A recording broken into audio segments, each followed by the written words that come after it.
Hello, my fellow Americans. Our great nation is made up of red, wild, and blue patriots who are full of the American spirit and love the great outdoors. I'm a wife, a mother, a sportsman, but above all, I'm an American and have freedoms and liberties like no place on earth. God bless America. I've rounded up a posse to explore all that makes America great. Unbelievable. Jerry, Benny, Feel it. and Mark You really in there with a bear right now? are traveling all across this great country of ours to meet the risk takers You want to try? Heck no. and legacy makers. This is the American dream. And who knows, I may even take you on an adventure in our own backyard, the great outdoors of this great nation we call America. That is so awesome. Our amazing America.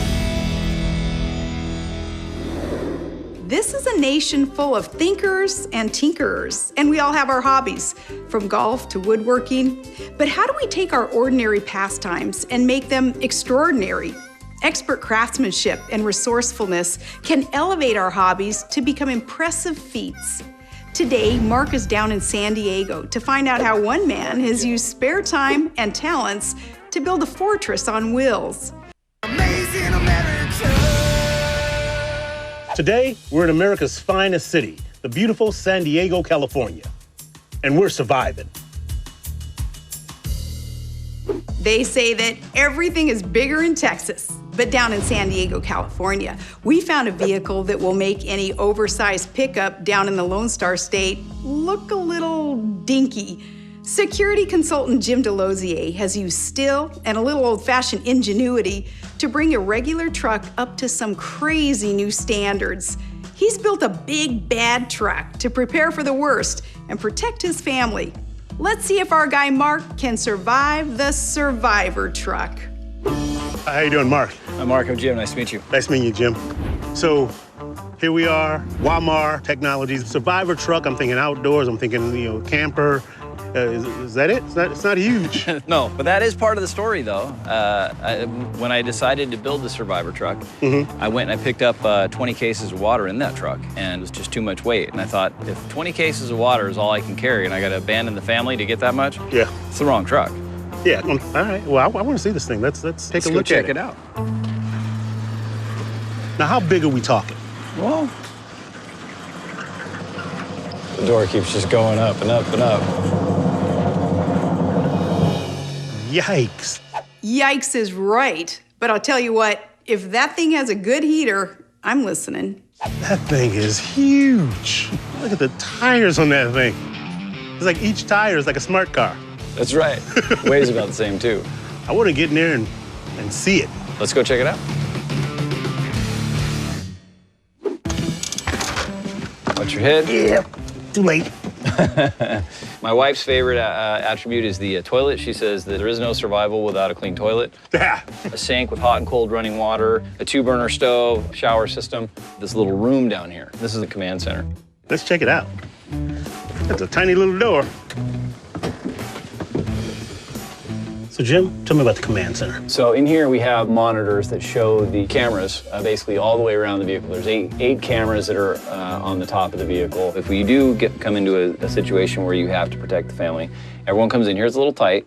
Just tight. It is tight, but it's safe. This whole room is it's armored. So inside these walls is ballistic fiberglass with steel. Inside of that is this material. Basically, it's an electromagnetic resistant material. So police officers use it under their body armor. If they get shot with a taser, it stops the taser from hurting them.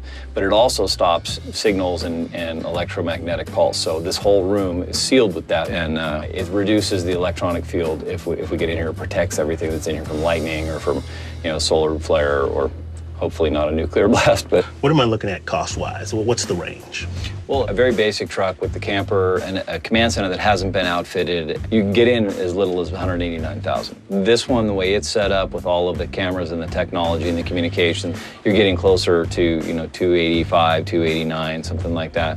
But we can go a lot higher depending on the technology. Yeah, I'm gonna have to get you a dress before I leave here today, because I'm gonna need to know where to go. And I can cook too. So can I. That's good. We'll be the fattest survivors Surround. Hey, I'm in. Let's do it. Though I'm sure you can both make a mean pot of chili, it'll take more than that in a survival situation.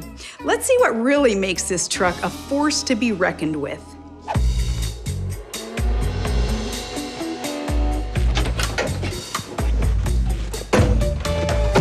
Welcome to the Beast. I thought I was driving. Just for insurance purposes, I got to get it out of the bay. Okay, they don't want me to tear up the building.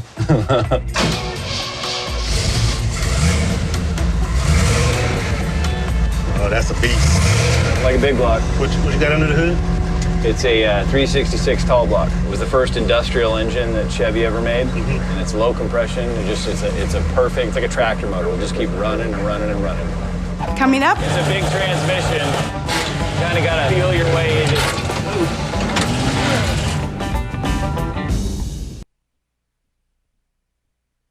Amazing America.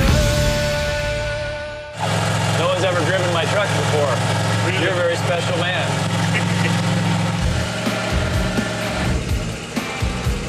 It drives like a dream, I'll tell you that.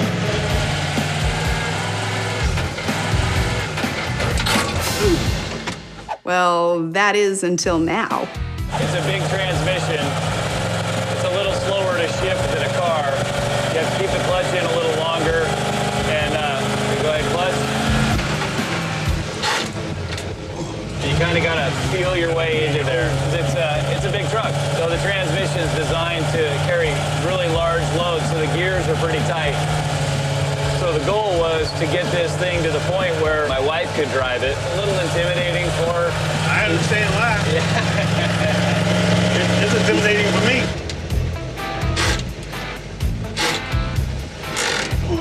It's okay. I hope Mark can survive this ride because Jim looks like he's gonna blow a gasket. You did pretty well. Other than sawing off teeth off the clutch. All right. So you let me drive the truck, got me out here in the middle of the desert at night, which usually a brother is leery about. What are we gonna do out here?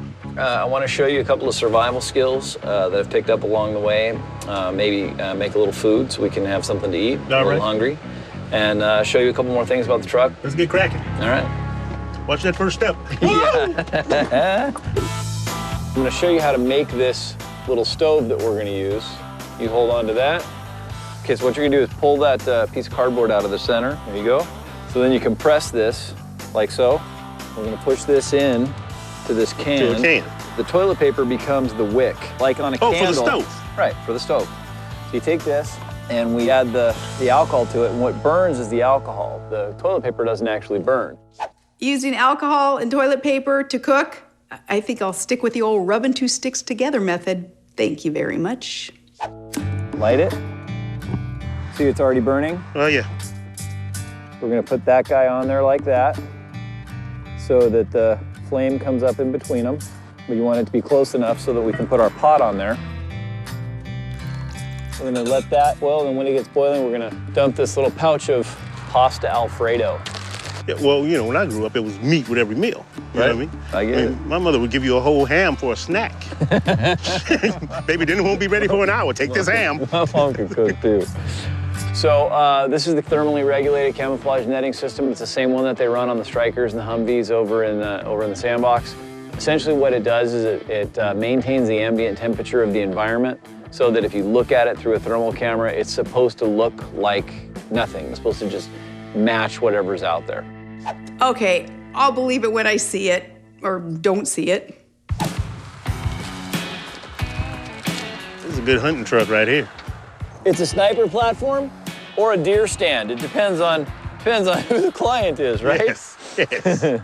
So essentially, what this is it's a trapezoid. It's cut on an angle. Squares and circles are easily seen. So if you pick a shape that isn't a square or a circle, it's easier to conceal. So basically, this is our cloaking device. You're gonna make us That's disappear. right. So I'm gonna let this unfurl.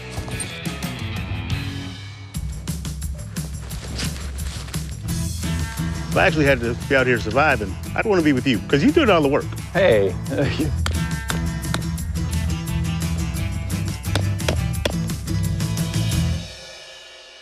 Well, this is cool right here.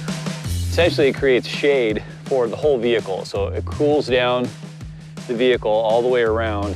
And what you can do is, if we were gonna be here a little bit longer, I would get some branches or some twigs or something and throw them in there in a couple places just to break it up a little bit more. Well, Jim, this has been a really cool day. I've had a lot of fun. You know, take me from all the stuff that goes into it and the command center and sleeping quarters. I mean, this thing is really, truly a survivor truck. Right. I do have to ask. Yes. Why? Well, my grandmother always said, you should always have something in case you need it. You shouldn't spend all your money. You should always save some money. You should always have extra food. And this is basically just taking it, extrapolating it out for a longer period. All I've done is hedge my bets. And the good news is that probably nothing will happen, and I just got a lot of extra food to eat. But if something did happen, I got a lot of food to eat. Be like me going, hey, look here, Jim, I know you're in there. I know you got buckets of food in there. You'll know the secret password.